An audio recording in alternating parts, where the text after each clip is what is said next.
पत्नी का भूत। एक आदमी की पत्नी अचानक से बहुत बीमार पड़ गई। मरने से पहले उसने अपने पति से कहा, मैं तुम्हें बहुत प्यार करती हूँ, तुम्हें छोड़कर नहीं जाना चाहती।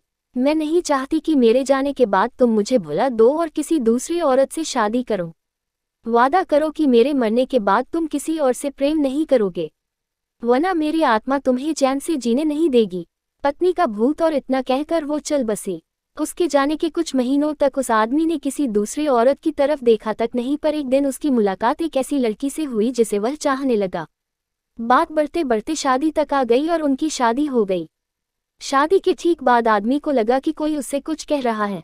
मुड़कर देखा तो वो उसकी पहली पत्नी की आत्मा थी। आत्मा बोली, तुमने अपना वादा तोड़ा है, अब मैं हर रोज तुम्हें परेशान करने आऊंगी। और इतना कहकर वो गायब हो गई। आदमी घबरा गया, उसे रात भर नींद नहीं आई। अगले दिन भी रात को उसे वही आवाज सुनाई दी, मैं तुम्हें चैन से नहीं जीने दूंगी। मैं जानती हूँ कि आज तुमने अपनी नई पत्नी से क्या क्या बातें की। और उसने आदमी को अक्षरशः एक एक बात बता दी। आदमी डरकर कांपने लगा। अगले दिन वह शहर से बहुत दूर एक जैन मास्टर के पास गया और सारी बात बता दी। मास्टर बोले, ये प्रेत बहुत चालाक है। बिल्कुल है, तभी तो मेरी एक एक बात उसे पता होती है। आदमी घबराते हुए बोला। मास्टर बोले, कोई बात नहीं, मेरे पास इसका भी इलाज है। इस बार जब तुम्हारी पत्नी का भूत आए तो मैं जैसा कहता हूँ तुम ठीक वैसा ही करना। उस रात जब आत्मा वापस आई तो आदमी बोला, तुम इतनी चालाक हो, मैं तुमसे कुछ भी नहीं छिपा सकता और जैसा कि तुम चाहती हो मैं अपनी पत्नी को छोड़ने के लिए भी तैयार हूँ, पर उसके लिए तुम्हें एक प्रश्न का उत्तर देना होगा। और अगर तुम उत्तर न दे पाई तो तुम्हें हमेशा हमेशा के लिए मेरा पीछा छोड़ना होगा। पत्नी का भूत बोला, मंजूर है, पूछो अपना प्रश्न। आदमी ने फौरन जमीन पर पड़े बहुत सारे छोटे छोटे कंकड़ अपनी मुट्ठी में भर लिए और बोला, बताओ मेरी मुट्ठी में कितने कंकड़ है। और ठीक उसी समय भूत गायब हो गया। कुछ हफ्तों बाद वो एक बार फिर से जैन मास्टर के पास उनका शुक्रिया अदा करने पहुंचा। मास्टर, उस भूत से मेरा पीछा छुड़ाने के लिए मैं जीवन भर आपका आभारी रहूंगा। आदमी बोला, पर मैं ये नहीं समझ पाया कि आखिर उस प्रश्न में ऐसा क्या था कि एक झटके में ही भूत गायब हो गया। मास्टर बोले, बेटा दरअसल कोई भूत था ही नहीं।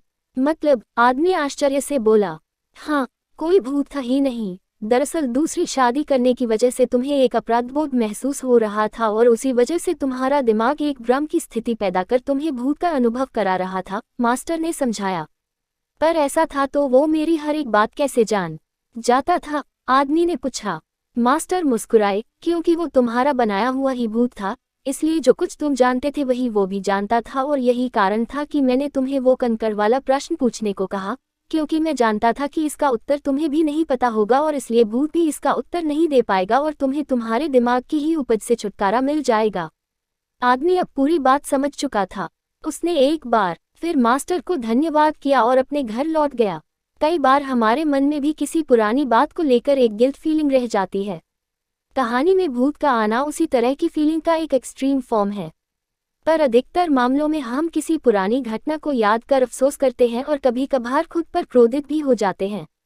ऐसा बार बार करना गलत है। अपने भूत की वजह से अपने भविष्य और वर्तमान को बिगाड़ने में कोई समझदारी नहीं है।